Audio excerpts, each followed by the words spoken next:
तो चलिए स्टूडेंट्स, हम आज के नए लेक्चर को शुरू करते हैं बेस्ड ऑन प्रोबेबिलिटी।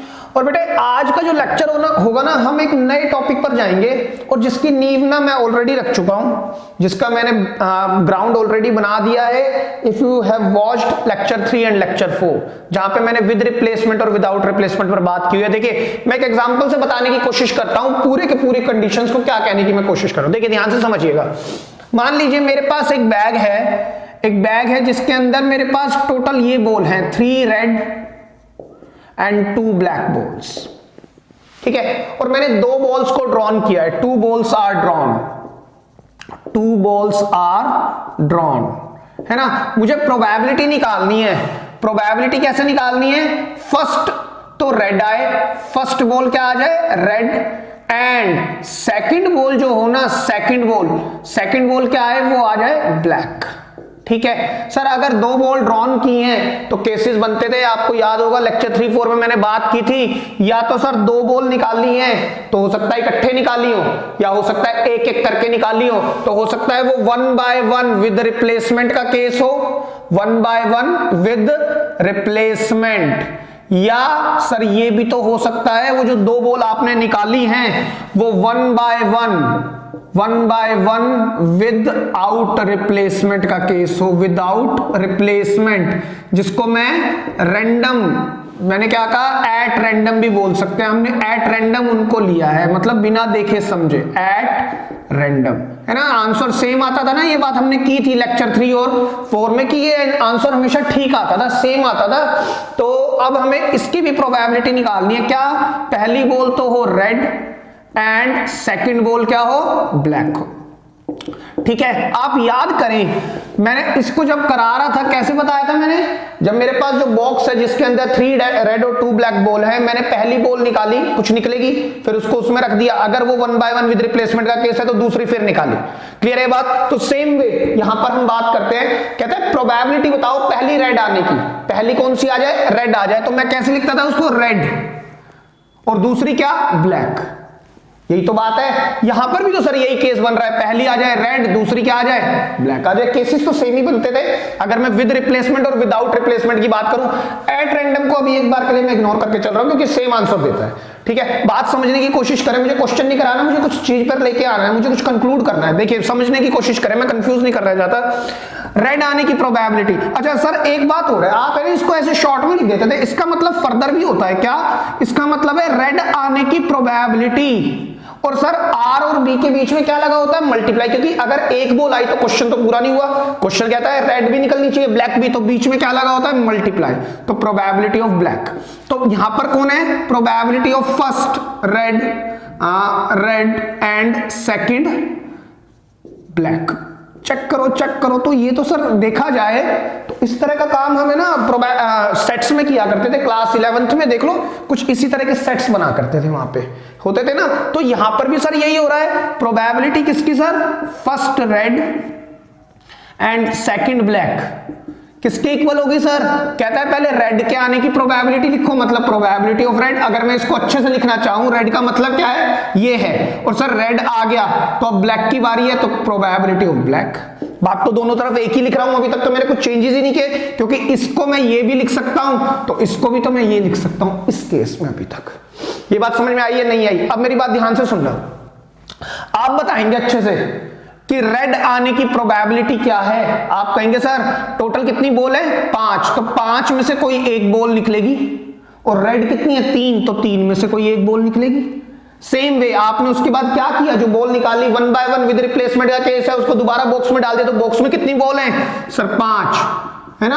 और ये इवेंट तो हो चुका, तो सर लेकिन इसका इस पर क्या फर्क पड़ रहा है? क्योंकि बॉल तो पूरी हो गई, तो ये एक तरह से डिपेंडेंट इवेंट तो है नहीं, क्या है? इंडिपेंडेंट है। तो ब्लैक निकालने की क्या होगी? 2c1, तो अल्टीमेटली nc1 होता था n, और ये भी n, तो 3 into 2 कितना आ जाएगा? 6/25। मैं इधर लिख रहा हूं इसको, आंसर ये निकल के आएगा ना। ये बात समझ में आ रही है? अच्छा सर एक बार इधर भी बात करते हैं, देखिए ध्यान से देखना। इस बार रेड आने की प्रोबेबिलिटी क्या है? रेड आने की प्रोबेबिलिटी है सर 3c1 अपॉन में 5c1 इनटू, ध्यान से समझना।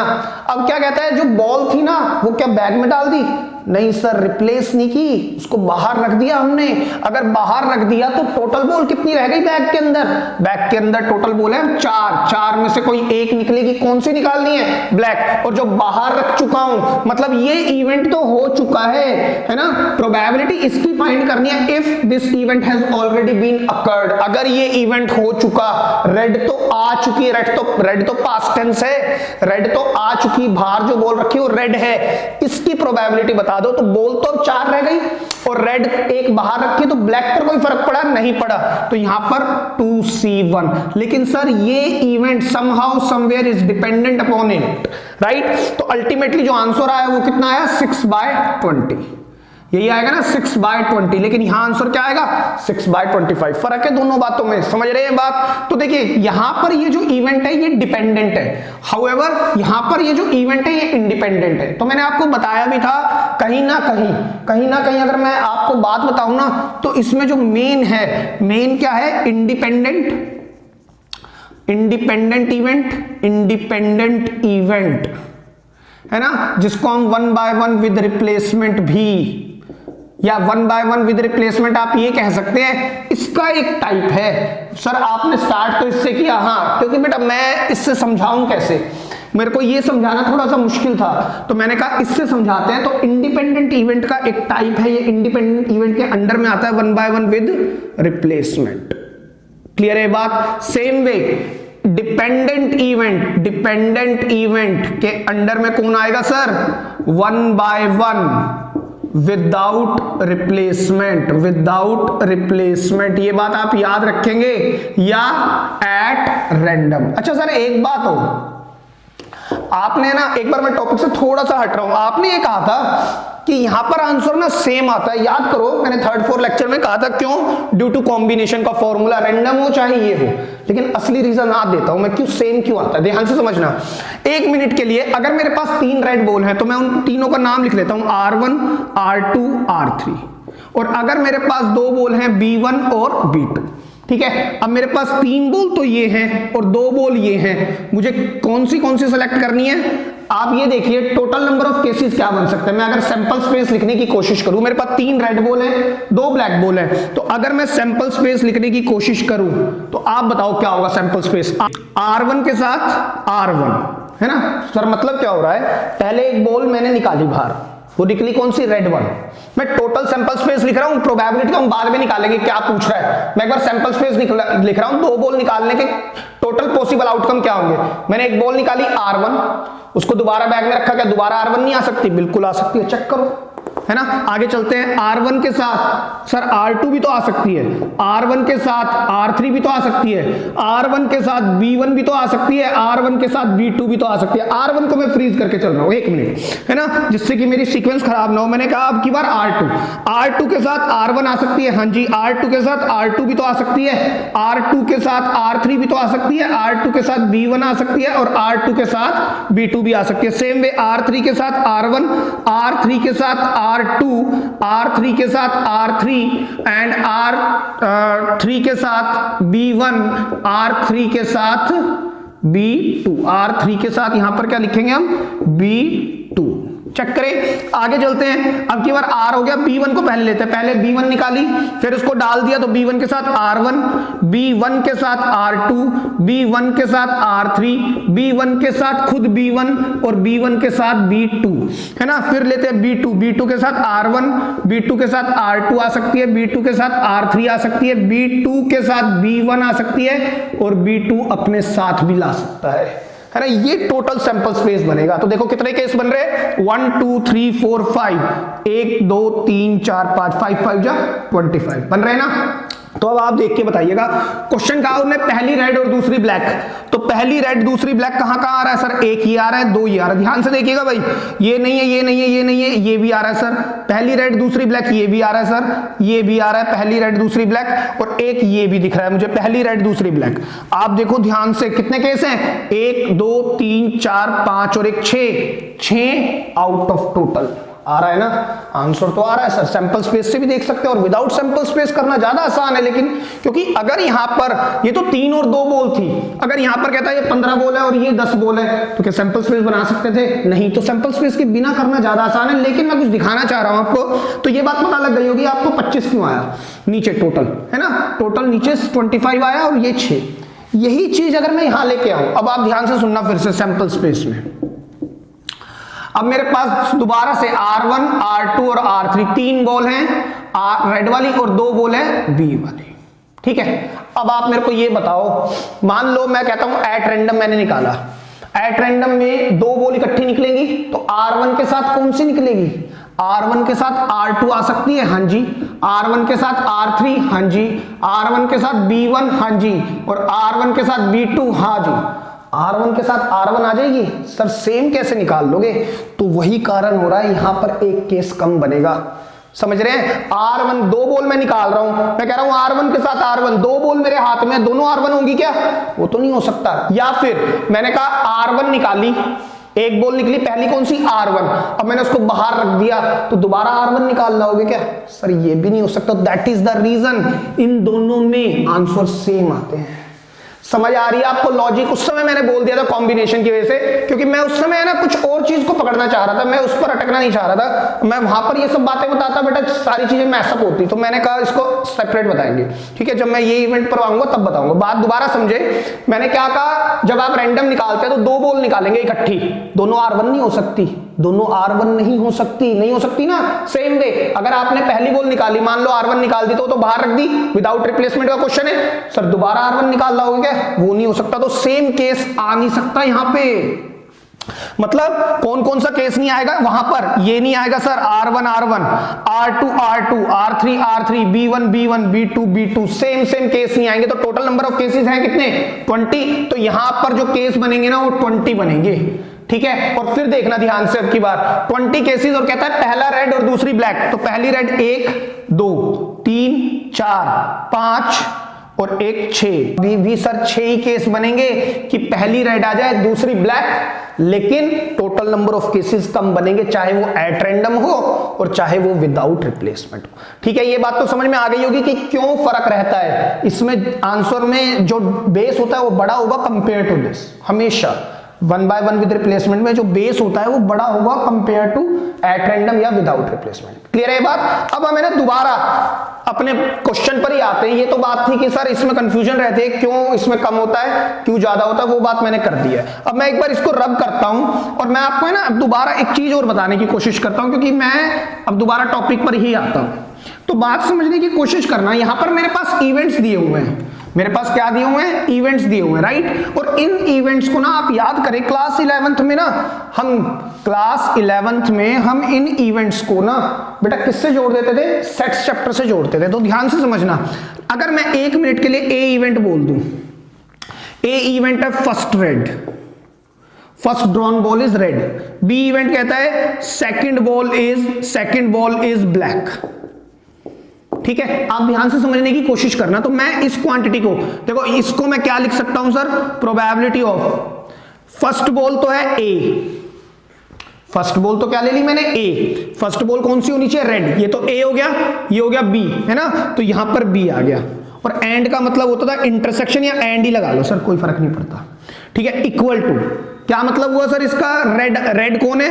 ए। तो प्रोबेबिलिटी ऑफ ए इनटू में ये कौन है? बी, है ना। बी इवेंट ही तो है ये, प्रोबेबिलिटी ऑफ बी, है ना। ये रेड और ब्लैक के सेंस में है, और ये मैंने इवेंट के सेंस में ए और बी लिए। ये ब्लैक नहीं है, एक इवेंट ए है। These are all events, event A और इवेंट बी। तो ये जो फॉर्मूला है ना, ये आपने याद रखना है। अगर 2 इवेंट्स इंडिपेंडेंट हैं, अगर 2 इवेंट इंडिपेंडेंट हैं, तो ये फॉर्मूला काम करता है, बहुत इंपॉर्टेंट है।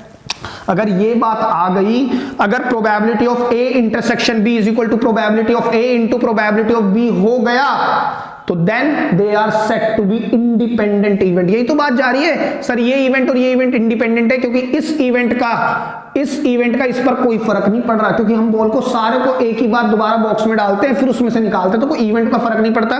तो ये बात हुई, क्लियर है। लेकिन सर यहां पर दिक्कत आ रही है, आपने ये कहा कि ये इसका फर्क पड़ रहा है। अब दोबारा मैं अगर कहूं ए ए क्या है, फर्स्ट रेड है ना, इवेंट ए, और बी क्या है, सेकंड ब्लैक।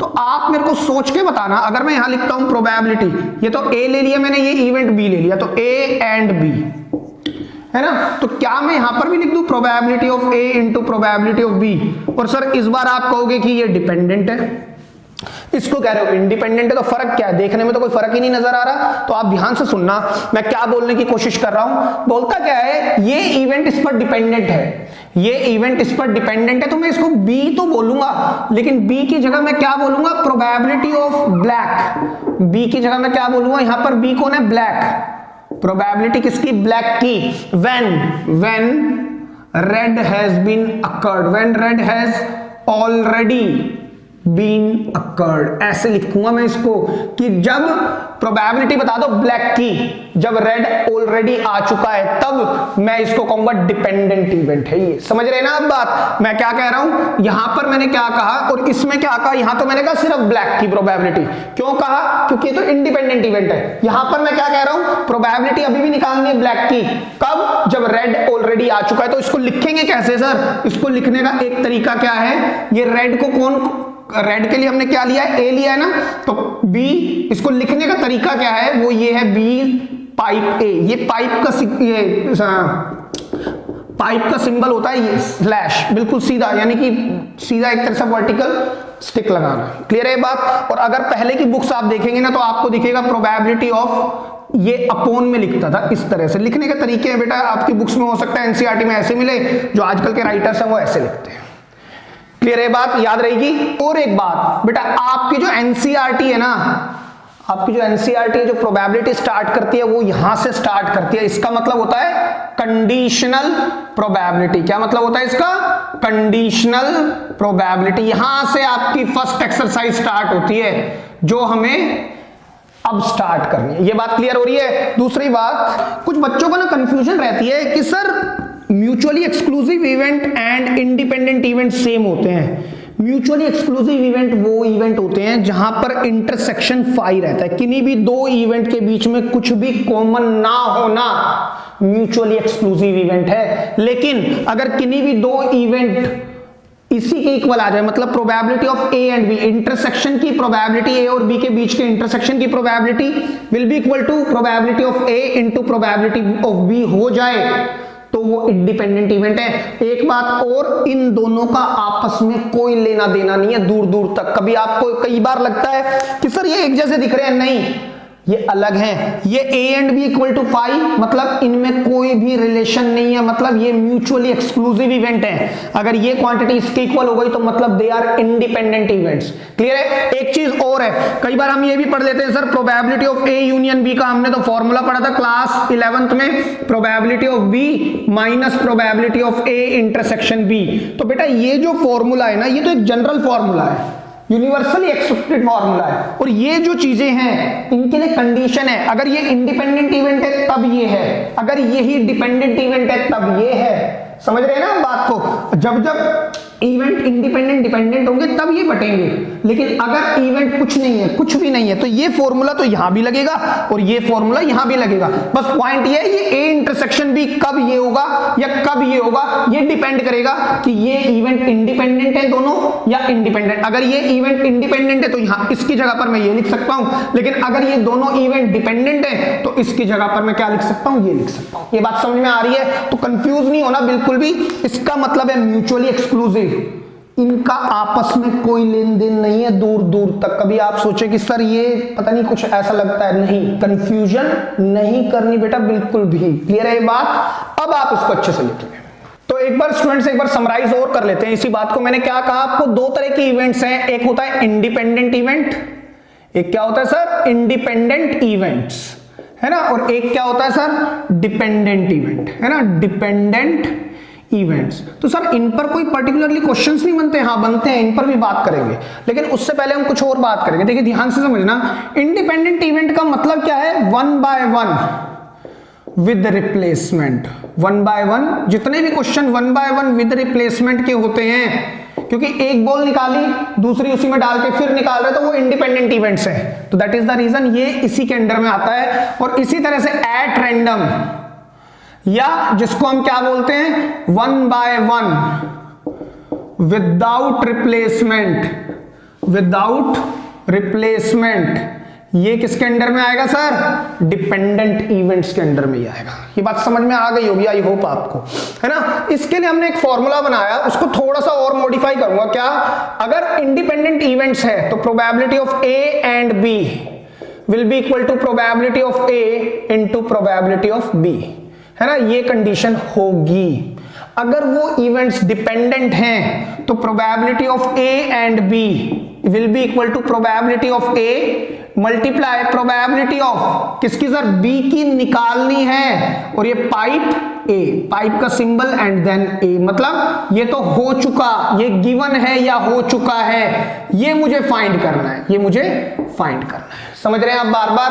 अच्छा सर, हमें आपने कहा कि लास्ट स्लाइड में आपने बोला इसी पर हमने अब काम करना सीखना है, इसको हम बोलते हैं कंडीशनल प्रोबेबिलिटी, है ना। हम इसी पर काम करेंगे, किसको हम क्या बोलते हैं? Conditional probability. तो आप याद रखेंगे कंडीशनल प्रोबेबिलिटी भी कहीं ना कहीं डिपेंडेंट इवेंट से ही आया है।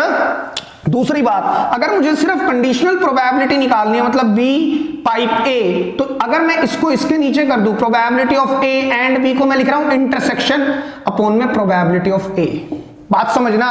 अब मैंने कंडीशनल प्रोबेबिलिटी का फॉर्मूला बना दिया। ये फॉर्मूला किसका हो गया सर? अब ये direct formula of conditional probability, जो मैं बार बार बोल रहा हूं आपको, this is given in your NCERT as exercise first of this chapter.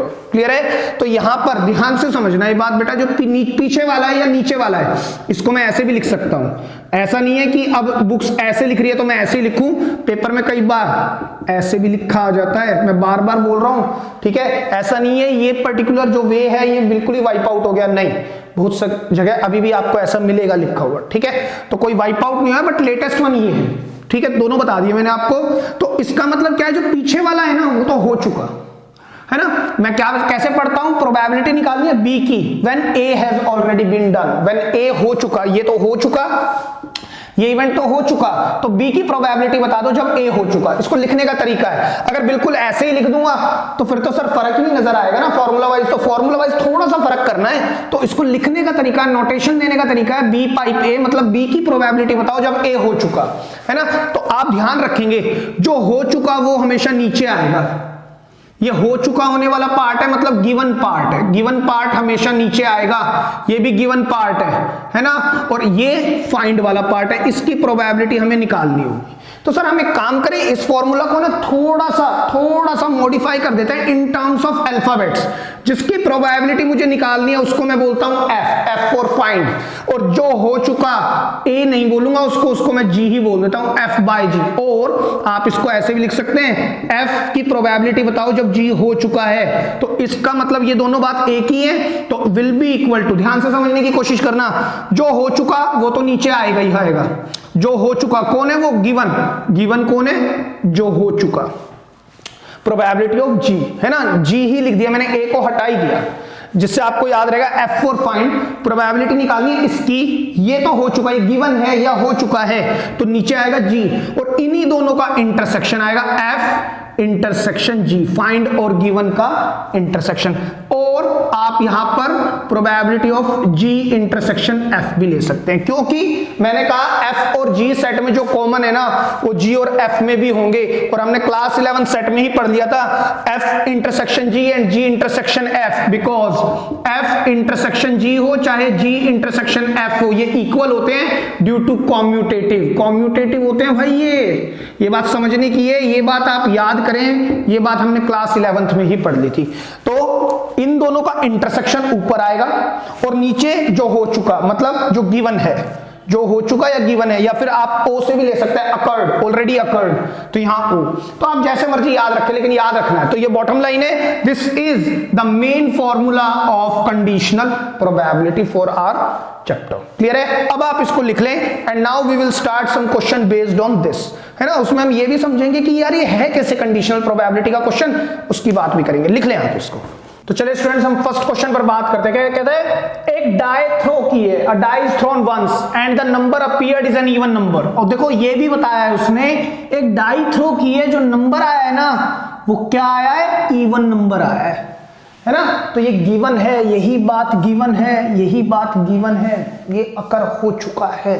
आगे क्या कहता है, what is the probability that it is a prime number. हमें प्रोबेबिलिटी बतानी है प्राइम नंबर की। तो देखिए पहले हम कंडीशनल प्रोबेबिलिटी के तरीके से चलाते हैं इस क्वेश्चन को। मैंने क्या कहा था कि मेरे पास एक नंबर f होगा, मतलब वो फाइंड होगा, है ना। बुक जो आपकी एनसीईआरटी है वो कहीं ए ले लेती है, कभी बी ले लेती है, कभी ई, कभी एफ। मैं उस तरह से नहीं, हम बात उसी की करेंगे, जो निकालना है हम उसको एफ ही लेके चलेंगे, जो गिवन होगा हम उसको जी इवेंट ही लेके चलेंगे। तो देखिए करेंगे कैसे, आप लिखेंगे एफ, जो एफ इवेंट है वो क्या है, एफ इवेंट फाइंड इवेंट है prime number, a prime number, a prime number, है ना।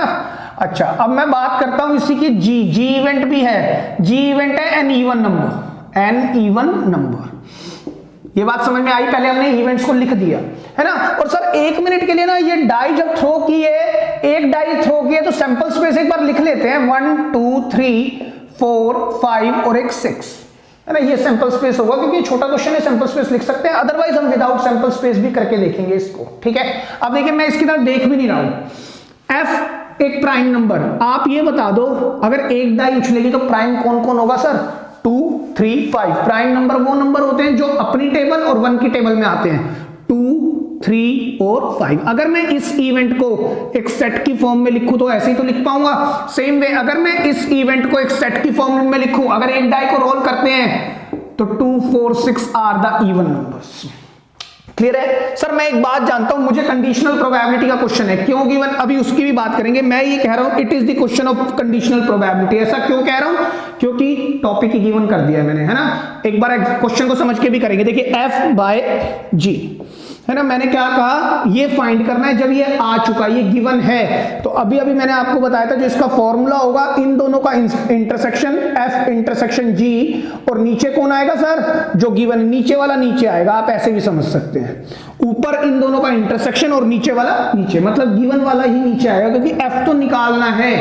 तो आप देखिए मुझे इसको निकालने के लिए एक तो प्रोबेबिलिटी ऑफ जी चाहिए और एफ इंटरसेक्शन जी की प्रोबेबिलिटी चाहिए। तो सर सबसे पहले इन दोनों की सहायता से एफ इंटरसेक्शन जी और निकालो। तो एफ इंटरसेक्शन जी जो सेट होगा वो क्या होगा, 2 होगा। इन दोनों में क्या कॉमन है सर, केवल 2 इवेंट कॉमन है ना, 2 एलिमेंट, ये 2 सैंपल पॉइंट, ये वाला सैंपल पॉइंट जो 2 है वो कॉमन है, राइट। तो अब आप ये बताएं मुझे प्रोबेबिलिटी ऑफ एफ क्या होगी, यहां से देख के बताएं। यहां से तो होगी सर 3/6, है ना। यहां से प्रोबेबिलिटी ऑफ जी क्या होगी, जी ये होगी सर 3/6।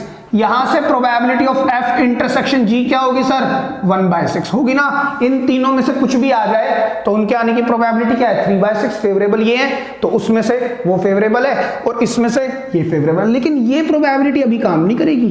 क्यों नहीं करेगी, क्योंकि ये तो इंडिपेंडेंट इवेंट की प्रोबेबिलिटी है, ये इंडिपेंडेंट इवेंट की प्रोबेबिलिटी है। तो ये नहीं, मुझे तो डिपेंडेंट वाली चाहिए। जी ऑलरेडी आ चुका है, अब बताओ एफ आने की प्रोबेबिलिटी। तो ये नहीं, मैं इससे निकालूंगा इसको, ये वाली तो गलत है, इंडिपेंडेंट दिखाएगी, ये डिपेंडेंट दिखाएगी, ये कंडीशनल प्रोबेबिलिटी है। देखिए एफ इंटरसेक्शन जी की प्रोबेबिलिटी क्या है सर, 1/6, और जी की क्या है 3/6। 6 से 6 कैंसिल तो आंसर आएगा 1/3।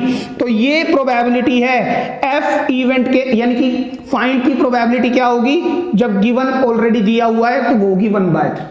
क्लियर है बात, this is the conditional probability. अब देखिए मैं इसकी पहचान बताता हूं।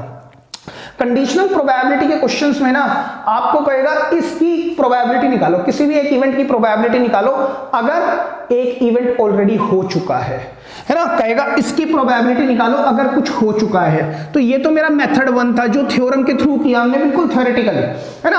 अब हम इसको लॉजिकली करते हैं, देखना समझने की कोशिश करना। अब मैं इसको मेथड 2 से बताता हूं, देखो ध्यान से समझना। कहता है कि ना एक डाई उछाली गई तो सैंपल स्पेस यही होगा जिसका हमने कोई यूज नहीं किया, है ना। और फिर बोलता है कि उस पर इवन नंबर आया, देखो ध्यान से, and the number appeared is an even number. तो जो मेरा सैंपल स्पेस है ना, अब वो ये नहीं है, अब मेरा सैंपल स्पेस छोटा हो चुका है, वो है 2 4 और 6। ये मेरा अब सैंपल स्पेस है। बात समझे, मैंने कहा एक डाई को रोल किया और मैंने कहा इवन आया, इवन आ गया ना, कहता है इसमें से बताओ कि प्राइम नंबर आने की प्रोबेबिलिटी क्या होगी। तो प्राइम नंबर है कौन कौन इनमें? सर केवल यही तो है, 1 कितने में से? 3 में से 1 आउट ऑफ 3, यही तो आंसर आ रहा है सर। तो आप लॉजिकली इसको ऐसे भी कर सकते हैं। समझ आ रही है आपको बात? लेकिन बेटा अगर क्वेश्चन पेपर में आता है तो आपको करना तो ये कंडीशनल से ही है, क्योंकि आपकी प्रेजेंटेशन के ही नंबर मिलते हैं आपको। इस तरह से आप चलाओगे तो आंसर तो आ जाएगा। हाँ, इस तरीके को आप इसको लॉजिकली वेरीफाई कर सकते हैं।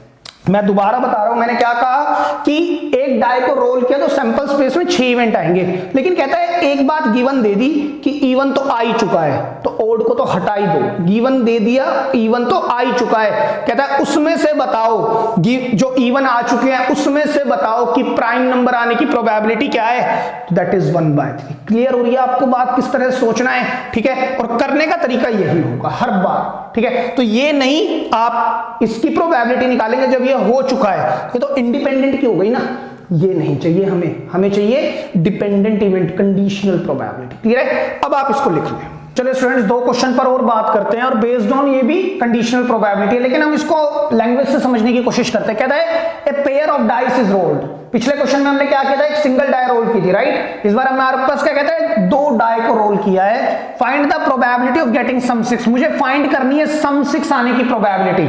और if doublet has already been occurred, appeared या गिवन, है ना? तो देखिए सर, ये कंडीशनल प्रोबेबिलिटी का क्वेश्चन है।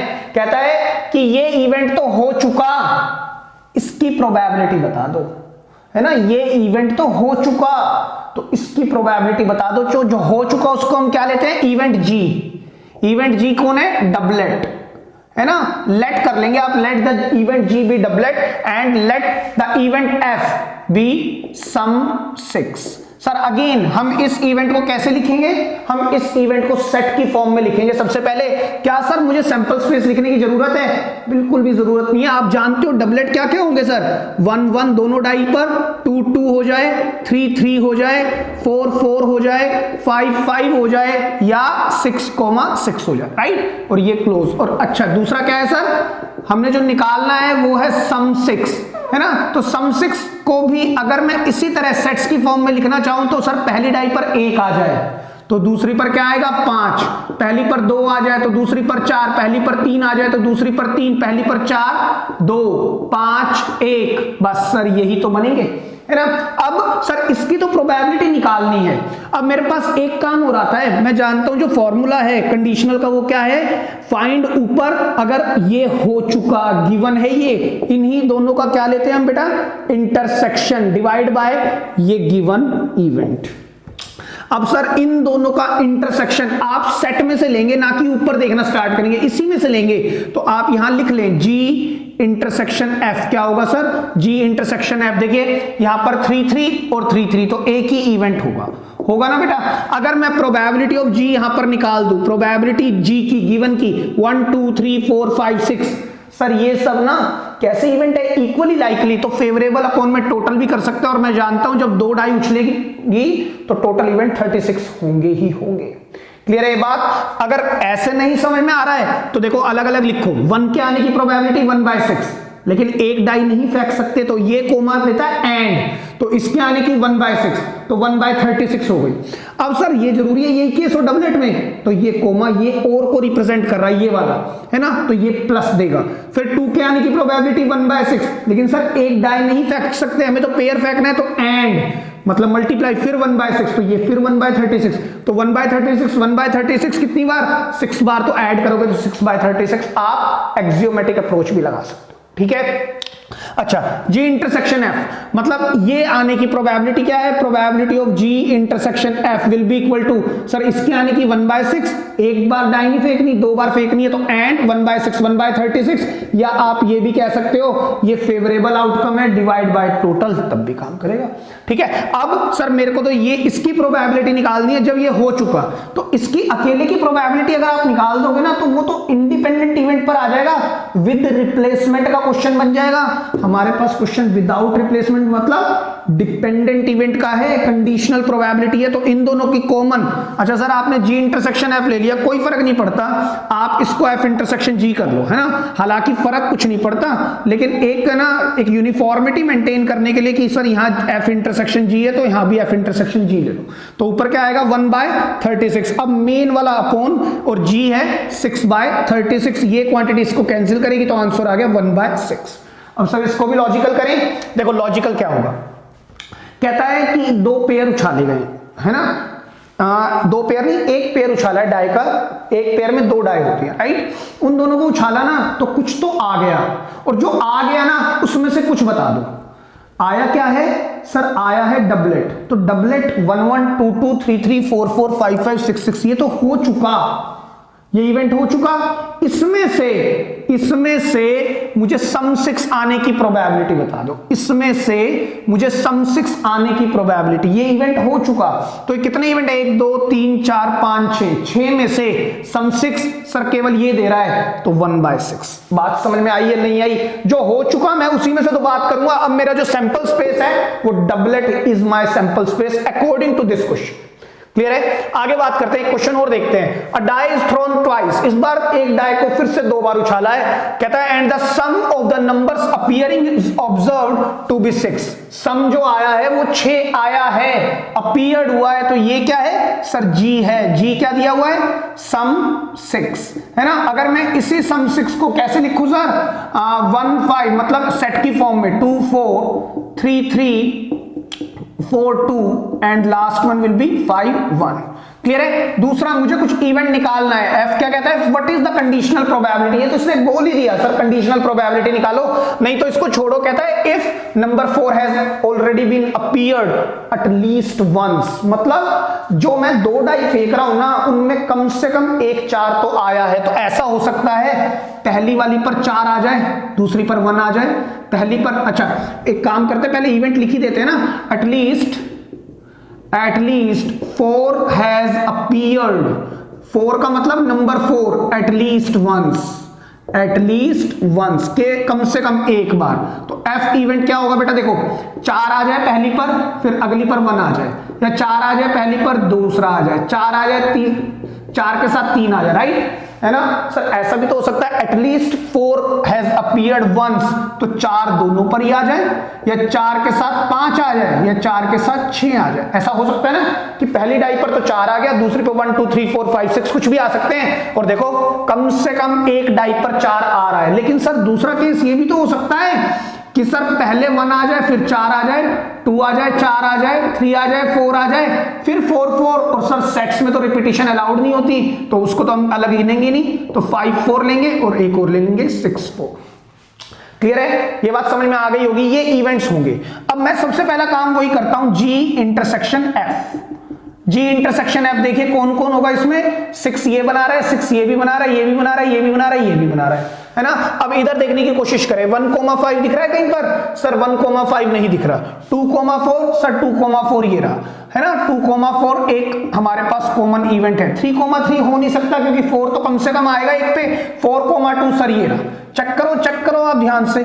तो सर इस बात का मतलब ये हुआ कि प्रोबेबिलिटी ऑफ जी कितनी होगी सर, इसकी 1/6 एंड 1/6, 1/36 कितनी बार, 2 3 4 5, तो 5/36 एंड सर ये तो इक्वली लाइकली इवेंट्स हैं, तो टोटल कितना होगा, टोटल पॉसिबल आउटकम तो ये होंगे, और सबकी प्रोबेबिलिटी सेम है, तो गिन लो 1 2 3 4 5, फेवरेबल अपॉन टोटल भी लगा सकते हैं। सेम वे प्रोबेबिलिटी ऑफ, हाँ आपको पता ही लग गया होगा हम क्या निकाल रहे हैं, जी इंटरसेक्शन एफ, तो इनकी क्या होगी सर 2/36। अगेन आप इसको एक्सियोमेटिक, सर ये 1/6 एंड, क्यों एंड, क्योंकि एक बार नहीं उछालनी डाई, 2 बार उछालनी है, तो इंटू 1/6, ठीक है, ये प्रोबेबिलिटी हो गई इसकी।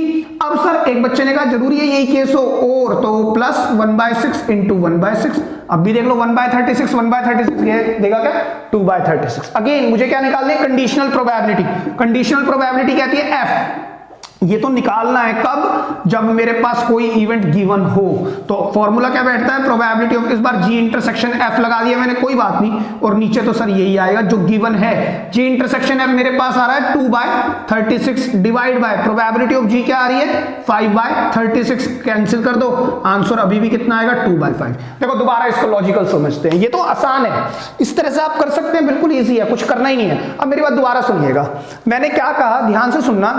मेरे को कहता है कि सम 6 आ जाए, मैंने 2 डाई उछाली है, आया क्या है सम 6, ये पक्का हो गया कि अब जो मेरा सैंपल स्पेस है ना उसमें 36 इवेंट्स नहीं है, सम 6 का जो सैंपल स्पेस बनता है, सम 6 का सैंपल स्पेस ये है, अब मेरे टोटल इवेंट यही है, टोटल इवेंट है ये, तो 1 2 3 4 5, तो देख लो 5 आ रहा है नीचे, और इनमें से कहता है 4, नंबर 4 किसी ना किसी एक डाई पर पक्का आया है, एटलीस्ट वंस। तो देखना कहां आ रहा है 4, इसमें आ रहा है नहीं आ रहा, इसमें आ रहा है 1, इसमें आ रहा है नहीं आ रहा, इसमें आ रहा है 2, इसमें आ रहा है नहीं, तो टोटल कितने हुए 2 आउट ऑफ 5, डायरेक्ट लिख सकते हैं आप।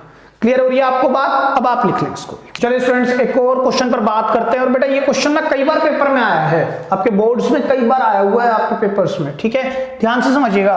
कहता है 10 कार्ड हैं, 10 कार्ड है हमारे पास जिन पर नंबर लिखे हुए हैं 1 2 3 4 5 6 7 8 9 10, ठीक है, are placed in a box, और एक बॉक्स में रखे हुए हैं, एंड मिक्स्ड अप थॉरोली, अच्छे से हिलाया, उनको मिक्स कर दिया, and then 1 card is drawn randomly, एक कार्ड निकाला उसमें से बिना सोचे समझे, बिना देखे, है ना, आंख बंद की और एक कार्ड हमने निकाल लिया, ठीक है।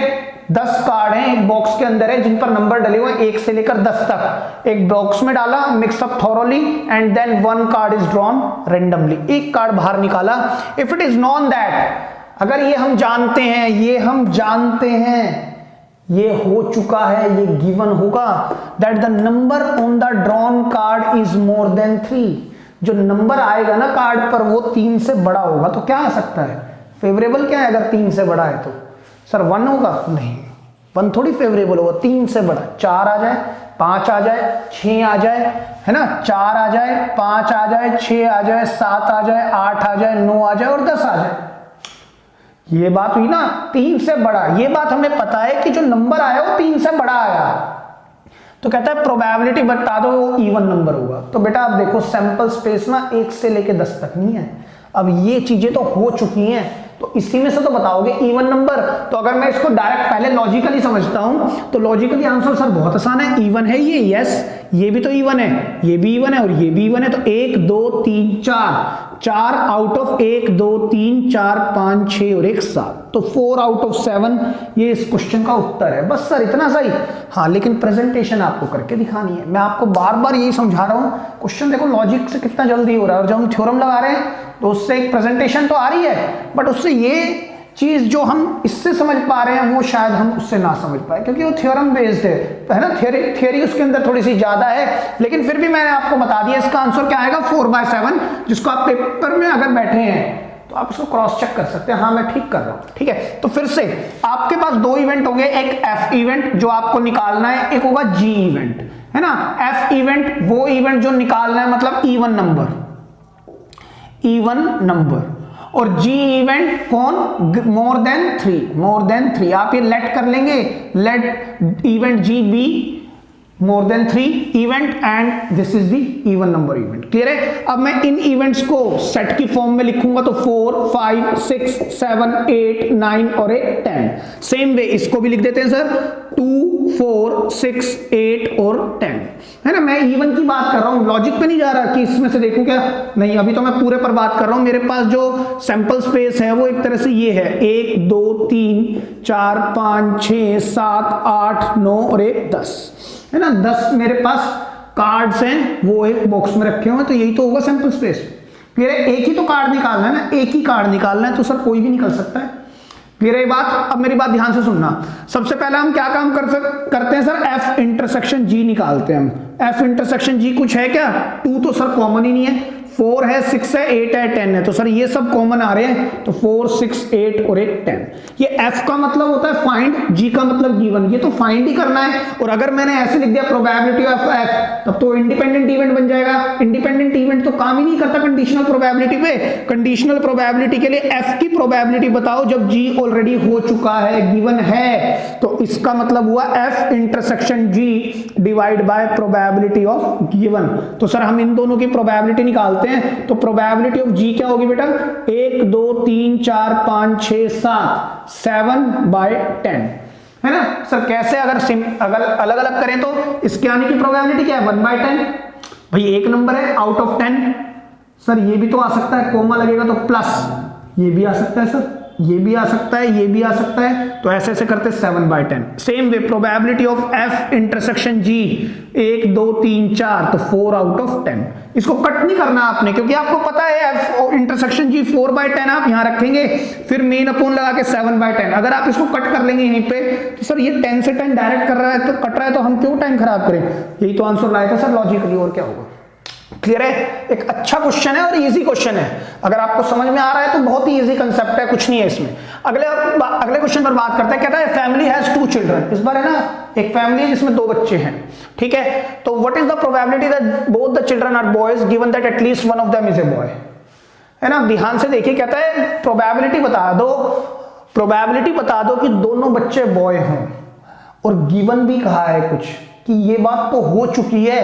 देखो मैं आपको लिख के दिखाता हूं, मेरे पास एक है f इवेंट, क्या कहता है, what is the probability both the children are boys, both boys, दोनों क्या हो बॉयज। और g गिवन क्या है, एटलीस्ट 1 बॉय, है ना। अगर मैं इसका सैंपल स्पेस लिखूं, अगर क्वेश्चन को देखूं, मेरे को क्या कहा है क्वेश्चन ने, एक फैमिली में 2 बच्चे हैं, तो सर 2 बच्चे हैं तो ऐसा हो सकता है बी दोनों बॉय हो, दोनों गर्ल हो, एक बॉय हो एक गर्ल हो, या एक गर्ल हो एक बॉय हो, यही तो होगा सर सैंपल स्पेस, और क्या होगा।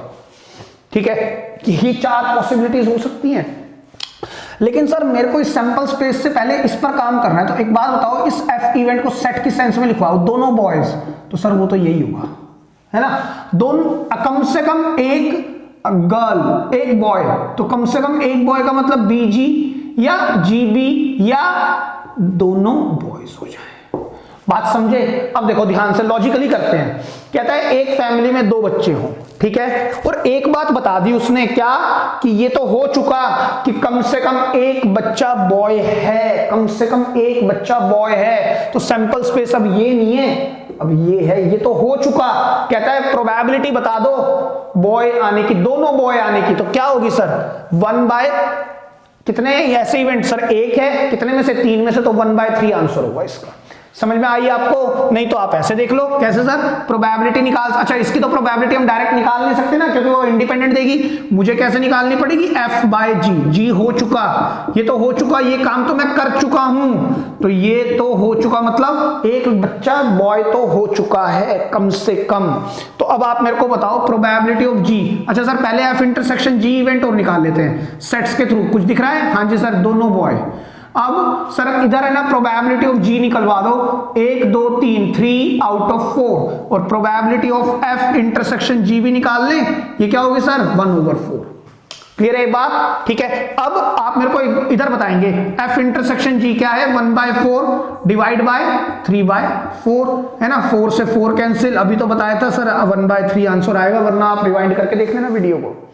क्लियर है बात, हम ऐसे भी कर सकते हैं। अच्छा सर ये 1/4 प्रोबेबिलिटी कैसे बता रहे हो बेटा, एक बात बताओ, एक फैमिली है, गर्ल होने की प्रोबेबिलिटी या बॉय, है ना, 2 जेंडर्स हम मेजरली लेते हैं, है ना, 2 ही जेंडर्स की बात करते हैं हम, ये बॉय होगा या गर्ल, बॉय होने की प्रोबेबिलिटी हाफ, फिर बॉय होने की प्रोबेबिलिटी हाफ, और एक बॉय, एक नहीं चिल्ड्रन है, 2 चिल्ड्रन है, 2 भाई बहन है, या 2 भाई हैं 2 बहन है, 2 हैं, एक अगर आप रोक दिया क्वेश्चन तो क्वेश्चन की कंडीशन पूरी नहीं हुई, तो दोनों बॉय हुए हैं, तो हाफ इसकी आप वैसे भी चला सकते हैं। ऐसे ये हाफ रोक नहीं सकते क्योंकि दो बच्चे हैं एक फैमिली में, हाफ इसकी और गर्ल के होने के भी हाफ। एक केस ये भी हो सकता है, तो 1/4 1/4 1/4 that will be equal to 3/4। Clear है? आप इसको लिख ले अच्छे से। स्टूडेंट्स एक और बढ़िया क्वेश्चन पर बात करते हैं विच इज क्वेश्चन नंबर 6। और बेटा ये आपकी एनसीईआरटी का एक एग्जांपल है, ठीक है, कंडीशनल प्रोबेबिलिटी एक्सरसाइज से। In a school there are 1000 students. एक स्कूल है जिसके अंदर 1000 बच्चे पढ़ते हैं, ठीक है। अब सर 1000 बच्चे पढ़ते हैं ना, तो इसका सैंपल स्पेस बनाना तो आसान नहीं है, तो हमें यही देखना है। आपने देखा भी होगा कि हमारे को ना अपने आप को रोकना नहीं है, रेस्ट्रिक्ट नहीं करना कि सैंपल स्पेस नहीं बना तो मैं क्वेश्चन ही आगे नहीं बढ़ा सकता। नहीं, हमें सैंपल स्पेस की जरूरत नहीं होनी चाहिए। यही चीजें हम देख रहे हैं प्रीवियस लेक्चर से, आपने ये चीजों को पकड़ना है, ठीक है। आगे बढ़ते हैं। कहता है आउट ऑफ विच, इतने बच्चों में 430 तो गर्ल्स हैं, ठीक है। It is known that out of 430, मतलब इतनी लड़कियों में से 10% जो लड़कियां हैं वो क्लास 12th में, मतलब 12वीं क्लास की बच्चियां हैं वो। क्लियर है बात? 12th क्लास में पढ़ने वाली लड़कियां हैं। What is the probability? Probability निकालनी है। अब देखिए प्रोबेबिलिटी निकालनी है दैट इज स्टूडेंट चूजन, एक स्टूडेंट को चूज किया गया randomly studies in class 12th, है ना। मतलब मुझे प्रोबेबिलिटी निकालनी है उस लड़की की जो लड़की क्लास 12th में पढ़ती हो, है ना। Given that the chosen student is a girl, और ये बात बता दी कि जो लड़की चुनी गई है वो है तो लड़की ही, लेकिन ये हमारे को प्रोबेबिलिटी निकालनी है कि वो 12th क्लास की हो। समझ रहे हैं आप बात को? तो अगेन एक चीज गिवन है, कह रहा है एक चीज निकालो, तो ये किसका क्वेश्चन है सर? कंडीशनल प्रोबेबिलिटी का क्वेश्चन है। क्लियर है बात आपको? फिर हम वही काम करेंगे, एक इवेंट एफ लेंगे, एक इवेंट जी लेंगे। जो हमें निकालना है जो चोजन स्टूडेंट है फ्रॉम 12th, चोजन स्टूडेंट है ना, चोजन स्टूडेंट क्या हो? 12th से हो, chosen student from 12th class, right. और जी कौन है? जो गिवन जी फॉर गिवन मतलब जो चोजन स्टूडेंट है is a girl, chosen student is a girl, ठीक है। एक बात, दूसरी बात मैंने आपको बताया था, इसको हम फर्दर ना सेट की फॉर्म में लिखेंगे, लेकिन सेट की फॉर्म में इनको लिखना बड़ा मुश्किल है सर। हाँ बिल्कुल नहीं लिख पाएंगे। तो मैं एक बात जानता हूं, अगर मुझे कंडीशनल प्रोबेबिलिटी निकालनी है तो मेरे पास है यही कंडीशन f बाई जी, और मैं इसको ऐसे भी तो लिख सकता हूं सर f पाइप जी, है ना, ये पाइप का साइन है, इक्वल टू इन्हीं का इंटरसेक्शन f इंटरसेक्शन g ऊपर आएगा, डिवाइड बाय प्रोबेबिलिटी नीचे वाले की गिवन की, f की तो निकालनी है ना सर। अब देखिए कैसे निकालेंगे। सबसे पहले g की बात करते हैं, प्रोबेबिलिटी ऑफ g। अगर मैं प्रोबेबिलिटी ऑफ g की बात करूं तो chosen student is a girl, chosen student क्या है? गर्ल है। तो टोटल स्टूडेंट में से एक बच्ची चुनी गई है, मतलब 1000 में से एक स्टूडेंट चुना है ना, और वो गर्ल हो। गर्ल कितनी है? 430, तो 430 में से तो लड़की निकल के आएगी, तो हम क्या कहेंगे 430 बाय 1000, ये तो आ गया। सर इसकी प्रोबेबिलिटी इसकी तो निकालनी है, और आप अगर इसकी ऐसे निकाल देंगे तब तो सर काम नहीं बना ना, क्योंकि ये तो इंडिपेंडेंट इवेंट हो गया, मुझे तो डिपेंडेंट इवेंट पर जाना है। तो chosen student is a girl हमने निकाल ली। अब सर एक और प्रोबेबिलिटी निकालनी है which is f intersection g, ठीक है। मतलब ऐसी प्रोबेबिलिटी जो चूजन स्टूडेंट है वो हो 12th क्लास की, चूजन स्टूडेंट कहां से हो? वो 12th क्लास से, और वो क्या हो? गर्ल हो। तो देखिए अगेन जो चुनी हुई बच्ची होगी वो तो 1000 में से होगी। अब मैं क्या कह रहा हूं, इन दोनों इवेंट का कॉमन पोर्शन, इन दोनों इवेंट का मतलब चूजन स्टूडेंट क्या हो? 12th क्लास की हो और वो गर्ल हो। तो गर्ल कितनी है? 430, और इसमें से 430 इंटू कितना सर? 10%, है ना।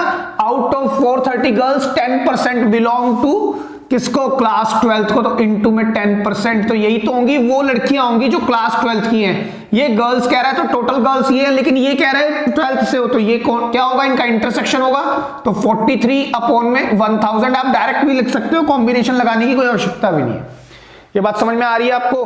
तो हमारे पास इंटरसेक्शन भी निकल के आ गया। ठीक है, अब आप मेरे को बताओ क्या हम इस फॉर्मूले में नहीं रख सकते क्या सर इसको 43/1000 divide by sir mean probability of G which is 430 upon में 1000, और मैं इसको लिख सकता हूं 43 अपॉन में 1000 इंटू 1000 डिवाइड बाय 430। ये क्वांटिटी कैंसिल, ये 1 जा ये 10 जा, तो देयरफॉर 0.1 प्रोबेबिलिटी होगी क्या आने की।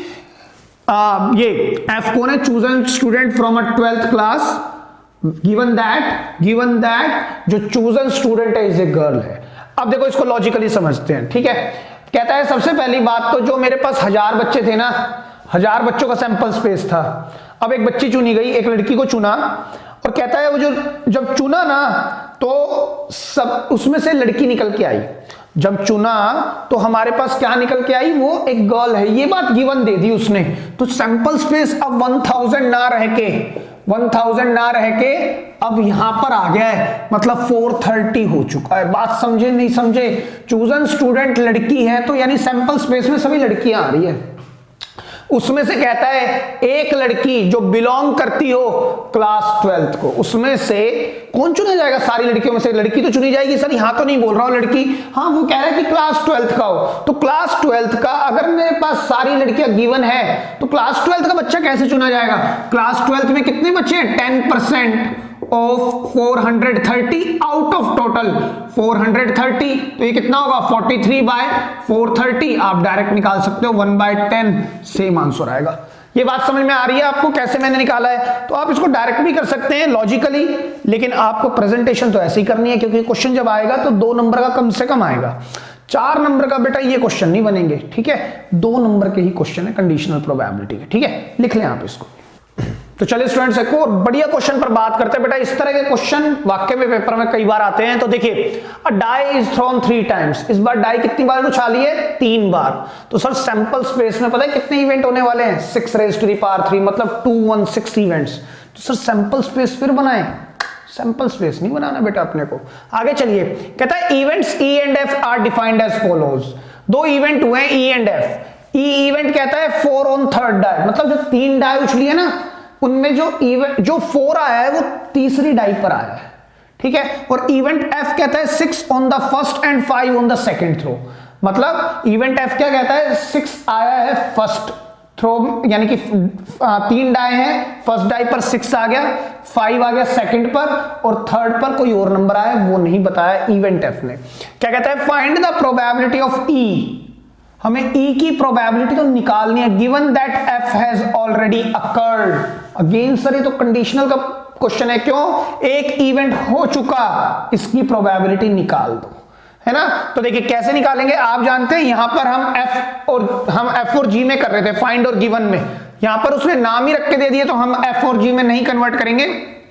हम जानते हैं ये इवेंट है जो हमें निकालनी है, probability of E when F is occurred. तो एक काम करते हैं, सबसे पहले सर फॉर्मूला लिख लेते हैं जिससे कि हम कंफ्यूजन में ना आए, है ना। इसकी प्रोबेबिलिटी निकालनी है तो ये ऊपर आएगा, ये गिवन है, तो हमें अल्टीमेटली निकालना क्या है, E इंटरसेक्शन F अपॉन में प्रोबेबिलिटी ऑफ F। ये बात तो क्लियर हो गई सर, है ना। और मेरे लिए उस जब मैं अपने तरह से लिखता था ये F ये G, ये गिवन होता था तो G नीचे आता था, इसकी फाइंड करते थे, लेकिन इस बार कहता है E निकाल, तो फाइंड करना है E को, और given that F has already been occurred. Clear है। अब देखिए E क्या है, इवेंट E है 4 on the 3rd die, 4 on the 3rd die, right. Event F क्या है sir, event F is 6 on first and 5 on the second throw, है ना। एक डाई उछाल रहे हैं 3 बार, है ना, डाई इज थ्रोन 3 टाइम्स। आप ऐसे समझ लो, एक डाई है मेरे पास, 3 बार फेंक रहे हैं, फर्क कुछ नहीं पड़ता, 3 इकट्ठी फेंक दो, जैसा मैंने बताया था साइमल्टेनियसली, मैथमेटिकली कोई फर्क नहीं पड़ेगा। तो आप चाहे इकट्ठी फेंक दें चाहे एक एक करके फेंके। तो कहता है एक डाई है, एक डाई को 3 बार फेंका गया, राइट। तो इवेंट E है 4 ऑन 3rd डाई, है ना। अगर सर मैं इस इवेंट के ना सैंपल स्पेस बनाने की कोशिश करूं तो कैसे बनेंगे, मतलब सेट की फॉर्म में लिखने की कोशिश करता हूं, तो देखो क्या होगा, यहां आएगा, मान लो पहले पे 1 आया हो, दूसरे पे 1 आया हो, लेकिन जो तीसरी टाइम में फेंक रहा हूं उस पे पक्का 4 आया है, ऐसा भी हो सकता है यहाँ 1 यहाँ 2 यहाँ 4, ऐसा भी हो सकता है यहाँ 1 यहाँ 3 यहाँ 4, ऐसा भी हो सकता है यहाँ 1 यहाँ 4 यहाँ 4, ऐसा भी हो सकता है यहाँ 1 यहाँ पर 5, लेकिन थर्ड पर तो अभी भी 4 आया है, 1 यहाँ पर 6, यहाँ पर अभी भी 4 आया है, राइट। लेकिन सर ऐसे तो इसमें भी बहुत सारे केस बनेंगे, 1 के बाद 2 आ जाए, फिर यहां पर तो 4 ही आना चाहिए, 1 के बाद 2, हाँ तो अब मैं इसको एक काम करता हूं, 1 2 के अलावा अब मैं इसको इस तरह लेता हूं, 1 1 मैंने ले लिए, अब मैं यहाँ 2 लेता हूं, तो 2 1, फिर यहां क्या आएगा 2 2 फिर 4, राइट। फिर मैं क्या ले आऊं 2 3 4। बेटा बात समझो, मैंने 1 को पहले फ्रीज कर दिया और थर्ड पोजीशन तो फ्रीज ही है, वहां तो कह रहा है 4 ही आया और कुछ आया ही नहीं है, तो फिर 4 4 थर्ड डाइपर आएगा। अब इन दोनों में परम्यूटेशन बिठाना है, तो मैंने कहा कोई बात नहीं, 1 यहां आ जाए, यहां 1 को फ्रीज कर दिया, बाकी जो सेकंड वाला है मैंने उसको भगा दिया, 1 2 3 4 5 6, राइट। अब मैंने 1 को अनफ्रीज किया विच इज 2, और अब 1 2 3, अब जो फर्स्ट प्लेस है ना उसको फ्रीज कर दिया मैंने 2 से, तो यहां पर आएगा 2 4 4 2 5 4 और फिर क्या आएगा 2 6 4। तो सर ऐसे तो बहुत सारे इवेंट बनने वाले हैं, तो सब इवेंट लिखने की जरूरत है क्या? मैं कह रहा हूं इनको भी लिखने की कोई आवश्यकता नहीं है, क्योंकि ऐसा क्यों सर, देखो अभी बताता हूं मैं आपको, 1 मिनट के लिए मैं इनको एंड सो ऑन कर रहा हूं इधर। कैसे सर? यहां पर लास्ट में मान लो मैंने लिख दिया 6 1 4, या आप कुछ ना लिखें, एंड सो ऑन करके छोड़ दें कि सर मेरे को नहीं समझ में आ रहा क्या क्या आ सकता है, मैंने एंड सो ऑन, क्योंकि बहुत सारे केसेस बनने वाले हैं ये पक्का पता लग गया है, तो मैंने इसको एंड सो ऑन करके छोड़ दिया। पूरा सैंपल स्पेस लिखने की कोई आवश्यकता नहीं है, हमें जरूरत भी नहीं है। देखो कैसे, अब मैं एफ की बात करता हूं, अगर मैं इवेंट एफ को सेट की फॉर्म में लिखना चाहूं तो ये लिखना बहुत आसान है। रीजन, पहली डाई पर कहता है 6 आएगा फर्स्ट थ्रो में, फिर डाई को पिक किया, फिर फेंकेंगे तो 5 आएगा, तो आप बताओ थर्ड पर क्या क्या आ सकता है? सर थर्ड पर आएगा या तो 1, या आएगा 6 के बाद 5 फिर 2, या 6 के बाद 5 फिर 3, या 6 के बाद 5 फिर 4, या 6 के बाद 5 फिर 5, और लास्ट क्या हो सकता है 6 5 और 6, है ना। अगर मेरे को ये कह दिया पहले थ्रो पर तो 6, दूसरे थ्रो पर 5, तो थर्ड थ्रो में तो यही नंबर आ सकते हैं, 1 2 3 4 5 6, ये मेरे पास ठीक बन गया है। अब मेरे को आप ये बताओ, मुझे प्रोबेबिलिटी इसकी निकालनी है, probability of E pipe F, है ना, इज इक्वल टू क्या होगी, probability of E intersection F divided by probability of F. तो सर ई की तो निकालनी है ना, तो मुझे इसके सैंपल स्पेस की पूरी जरूरत नहीं है, लेकिन एक बात है सर, प्रोबेबिलिटी ऑफ एफ चाहिए, तो प्रोबेबिलिटी ऑफ एफ तो आप आराम से निकाल सकते हो बेटा। क्या होगी प्रोबेबिलिटी ऑफ एफ, सोच के बताओ। सर प्रोबेबिलिटी ऑफ एफ होगी इसके आने की प्रोबेबिलिटी 1/6, इसके आने की प्रोबेबिलिटी 1/6, इसके आने की प्रोबेबिलिटी 1/6, तो ये जो पूरा का पूरा ब्रैकेट है इसके आने की 1/216। सेम वे इसकी, सेम इसकी, सेम इसकी, सेम इसकी, सेम इसकी, तो 1 2 3 4 5 6, तो दिस विल बी 6/216। और सर क्योंकि ये इक्वली लाइकली इवेंट्स हैं, तो टोटल नंबर ऑफ इवेंट तो यही आएंगे ऊपर नीचे, और ये कितने पेयर है 1 2 3 4 5 6, तो फेवरेबल यही 6 होंगे। आप ऐसे भी सोच सकते हैं। क्लियर हो रही है आपको अच्छे से बात? चलिए अब आगे बात करते हैं कि सर एफ तो आ गया हमारे पास, ये नीचे वाली क्वांटिटी तो आ गई जो मेन अपॉन के नीचे आएगी। अब ऊपर की बात और बता दो, ई इंटरसेक्शन एफ, है ना। अब इन दोनों में कॉमन इवेंट्स देखो, ई ध्यान से समझना, ई इंटरसेक्शन एफ में कौन कौन से सेट्स आएंगे, कौन कौन से सैंपल पॉइंट्स आएंगे, राइट, इस सेट में। आप बताओ इन दोनों का कॉमन, ये कहता है थर्ड डाई पर 4 आए, ये कहते हैं पहली डाई पर 6 और 5 आए, तो होगा क्या सर, केवल एक ही तो होगा। ये कहता है 6 आए फिर 5 आए, और ये कहता है 4 आए, तो सर केवल और केवल एक एलिमेंट ऐसा होगा जो यहां पर है और यहां पर भी आएगा, पक्का आएगा। क्यों आएगा? इसने कहा है सिर्फ 4 आए थर्ड डाई पर, तो कोई ना कोई इवेंट जरूर ऐसा बैठा होगा जहां पर 5 भी आ रहा होगा और 6 भी आ रहा होगा, ये आ रहे होंगे ना, ये बात समझने की है। 4 हमेशा बैठा होगा, 6 6 4 भी होगा, एक 5 6 4 भी होगा, तो सर ये बात पता लग गई इसको देखते हुए, क्योंकि इसमें एलिमेंट कम है और इंटरसेक्शन कहता है इन दोनों का कॉमन एलिमेंट, तो कम वाले से कॉमन देखना ज्यादा आसान है। अगर मैं ये सारे भी लिख दूंगा तब भी तो यही कॉमन लाऊंगा, तो मैंने तो वैसे ही देख लिया, पहली पर 6, दूसरी पर 5 और तीसरी पर 4, तो सर ये तो एक ही एलिमेंट होगा यहां पे, तो ये एलिमेंट तो यहां भी आएगा, तो यही कॉमन एलिमेंट होगा।